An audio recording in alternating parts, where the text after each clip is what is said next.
You know, we must prepare together for long-term strategic competition with China.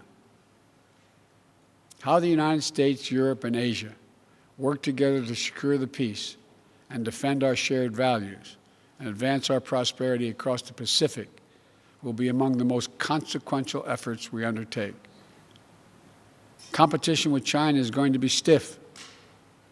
That's what I expect, and that's what I welcome, because I believe in the global system Europe and the United States together with our allies in the Indo-Pacific worked so hard to build over the last 70 years. And in so many places, including in Europe and the United States, democratic progress is under assault. I've known many of you for a long, long time, and you know that I speak my mind. So let me be very straightforward with you all.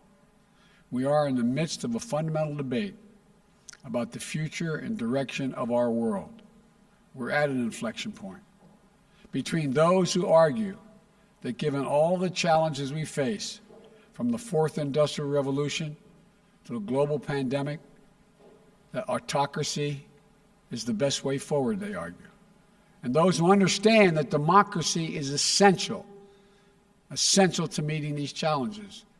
Historians are going to examine and write about this moment as an inflection point, as I said. Competition with China is going to be stiff. That's what I expect, and that's what I welcome, because I believe in the global system Europe and the United States together with our allies in the Indo-Pacific worked so hard to build over the last 70 years. We can own the race for the future. But to do so, we have to be clear-eyed about the historic investments and partnerships that this will require.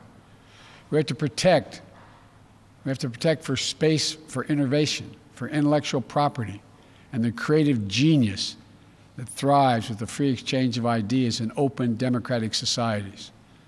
We have to ensure that the benefits of growth are shared broadly and equitably, not just by a few.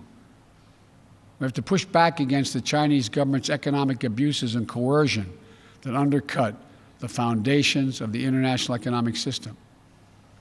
Everyone must play by the same rules.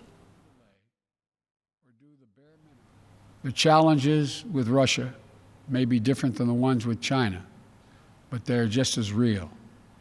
It is not about pitting East against West. It's not about we want a conflict.